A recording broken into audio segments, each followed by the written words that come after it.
Maga egy áldás, Mr. Clay.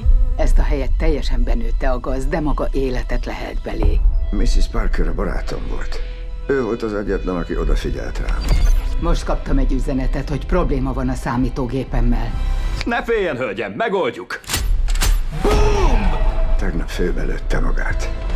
Ez itt magánterület. Tudják, mi folyik itt? Átverik a legelesettebb embereket. Ne kelljen 3-ig számolnom. 1, 2, 3. Tessék, most már nem kell. A Suicide Squad és a Harag rendezőjétől. Porig égetem ezt a helyet. Szétrugnátok a seggét! Úgy érted, hogy ez egy ember minden. És csak annyit tudunk róla, hogy egy méhész. Várj, egy olyan méhész? Ez nem jó hír. A méhészek egy speciális alakulat, akik nem tartoznak a katonaság alá. Megvédem a kaptányt. Ha a rendszer kivillenne, én helyre teszem.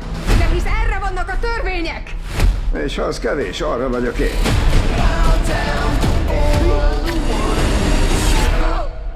Az ujjaim! Levágta őket! Nem árt tesó! Nem mozdulj.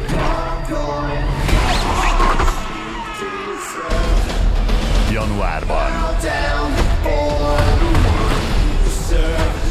Ez sokkal több, mint szimpla adathalászat. Leplezd le a korrupciót. Az egész világnak jut a lopott pénzből, a pénzügyi szférának, még kormányoknak is. Küzdj a rendszer ellen. Maga itt a gond. Ezt rohadt szívesen vállalom.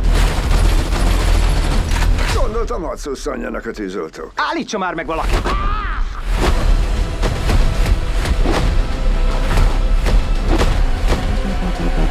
Jason Statham. Meg kell őt ölni. Mielőtt ő öl meg mindenkit alattuk.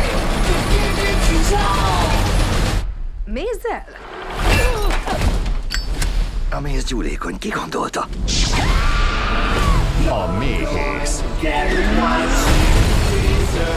Hamarosan a mozikban.